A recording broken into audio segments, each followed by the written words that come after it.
ہے اس پر میں کچھ وقت لوں گا. ضرورت کیوں ہے کہ نظام بدلے اور یہ نظام ڈیلیور نہیں کر رہا؟ یہ آئین پاکستان ہے. آئین پاکستان آئین اس لیے بنائے جاتے ہیں پوری دنیا میں کہ کسی ملک میں رہنے والے عوام اور ریاست کے درمیان رشتے کا جو بائی لیٹرل ریلیشن شپ ہے، دو طرفہ تعلق، اس کا تعین کیا جائے. آئین پاکستان اس کا تعین کرتا ہے. ایک طرف پاکستان کے شہری جو اس ملک کے باشندے ہیں ان پر یہ پابندی، میں لفظ بول رہا ہوں، پابندی عائد کرتا ہے.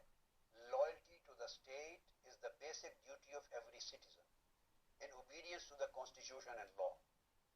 ریاست کے ساتھ اور آئین اور قانون کے ساتھ وفاداری اور تابع داری، یہ ہر شہری کے اوپر ذمہ داری ہے.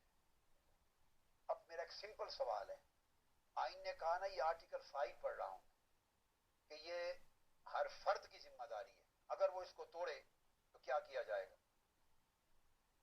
اگر آئین کی وفاداری نہ کرے تو آرٹیکل 6 لگے گا نا، آئی ٹیزن. یہ بات سمجھنے والی ہے اور میں پوری قوم کو سمجھا رہا ہوں. اگر قانون کی تابع داری نہ کرے تو جیل. یہی ہے نا، کیونکہ اس کی جو بنیادی ذمہ داری ہے اس شہری نے، اس نے ادا نہیں کی. اب جب شہری اپنی وفاداری اور تابع داری آئین کے اور ریاست کے سپرد کرتے ہیں تو آئین اور ریاست اس کے بدلے میں اپنے شہریوں کو کیا دیتا ہے؟ آئین اور ریاست نے یہ وفاداری اور تابع داری لے کر 40 وعدے کیے ہیں، آرٹیکل 1 سے لے کر آرٹیکل 40 تک، کہ اس کے بدلے میں تمہاری وفاداری اور تابع داری کے بدلے میں میں تمہیں یہ دینے کی ضمانت دیتا ہوں. اب 40 آرٹیکل تو اس وقت کیا بیان کروں گا، میں صرف اس میں سے ایک آرٹیکل 38 کوٹ کر رہا ہوں. وہ جو پاکستان کے 18 کروڑ شہریوں نے آئین اور قانون کی تابع داری اختیار کی اور ریاست کی وفاداری اختیار کی اور اس کے بدلے مانگا ریاست سے کہ اس کے بدلے میں کیا دیتے ہو. ریاست نے کہا آرٹیکل 38 اسی زبان میں کہا the state shall، جیسے اس کو کہا تھا کہ اب ریاست کی یہ ذمہ داری ہے، جو حکومت چلا رہی ہے نا ریاست، اس کی ذمہ داری ہے کہ وہ ہر شخص کو کھانا دے. آرٹیکل 38 اس کی کلوز ڈی پڑھ رہا ہوں میں شرح نہیں کر رہا، میرے الفاظ نہیں ہیں، یہ آئین کے لفظ ہیں.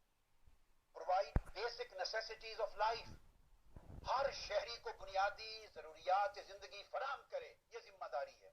سچ ایز فوڈ، کھانا دے، روٹی دے، کلودنگ کپڑا دے، ہاؤسنگ ہر شخص کو مکان دے، ایجوکیشن ہر شخص کو تعلیم دے، اینڈ میڈیکل ریلیف ہر شخص کو علاج دے.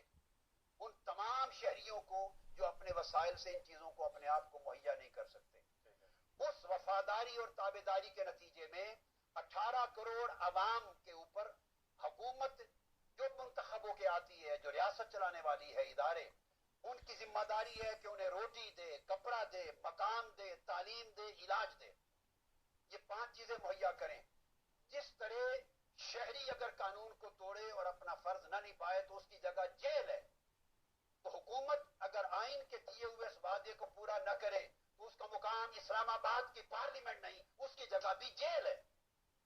اقتدار پر کس طرح بیٹھنے کا قانونی حق ہے. جیل تک پھر بھی نہ جائیں تو کیا وہ عوام کو جائیں گے، وقت آئے گا. میں کانسیپٹ سمجھا رہا ہوں. آپ نے پہلے سیگمنٹ میں کہا تھا وقت آئے گا، وہ وقت کب آ رہا ہے؟ میں علی ممتاز لانگ مارچ 2 کے بارے میں لوگ سننا چاہ رہے ہیں کہ کیا آپ کا ارادہ ہے؟ آئے گا. میں چاہتا ہوں کہ پہلے یہ تھیم آیا، میں کوئی بات آئین پاکستان کے خلاف کر رہا ہوں، آئین پاکستان سے ہٹ کر کوئی بات کہہ رہا ہوں. میں سمپل ایک رشتہ بتا رہا ہوں کہ آئین کہتا ہے کہ میری وفاداری کرو اور ریاست کی تابع داری کرو، اگر نہیں تو آرٹیکل 6 پھانسی چڑھا دیا جائے گا.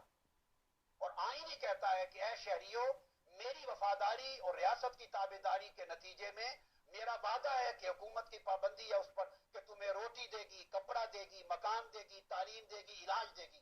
کیا 18 کروڑ غریب عوام کو حکومت یہ 5 چیزیں مہیا کر رہی ہے؟ اگر یہ 5 حقوق 18 کروڑ عوام کو مہیا نہیں ہو رہے، ان حکمرانوں کو محلات میں رہنے کا حق نہیں ہے، انہیں تنخواہ کھانے کا حق نہیں ہے، وہ حرام کھا رہے ہیں. انہیں عیاشیاں کرنے کا حق نہیں ہے. ان کے لیے پہلی ذمہ داری ہے کہ وہ دیکھیں کہ ہمارے شہریوں کو ہم پاکستان کے دیے ہوئے وسائل میں سے یہ بنیادی ضروریات فراہم کرتے ہیں کہ نہیں. لوگ بھوک سے مر جائیں، جینے کے لیے عزت بیچیں، پڑھ کے غریب کے بچے کو روزگار نہ ملے، عدل اور انصاف نہ ملے، تعلیم نہ ملے، علاج کے لیے گولی نہ ملے، ہاسپٹل جانے کا خرچہ نہ ملے. اور یہ عیاشی کریں غریب ملک کے عیاش حکمران. اگر ان کی جگہ جیل ہے تو ان کی جگہ بھی جیل ہے. میں قوم کو ایجوکیٹ کرنا چاہتا ہوں کہ وہ خاموش مت بیٹھے. ان کے حقوق کو لوٹا گیا ہے, وہ ڈاکوؤں کے سپرد ہیں, اپنا حق لینے کے لیے اٹھیں. اور جب لقمہ آپ سے چھین لیا جائے تو طریقہ بتاتا ہوں, تو پھر قوم کو اٹھنا ہوگا. جنہوں نے تمہارا لقمہ چھینا ہے تم ان کے لقمے چھین لو, جنہوں نے تمہاری چھت چھینی ہے تم ان سے محلات چھین لو. ڈاکٹر صاحب اطلاعات یہ ہیں کہ 1 سال سے کم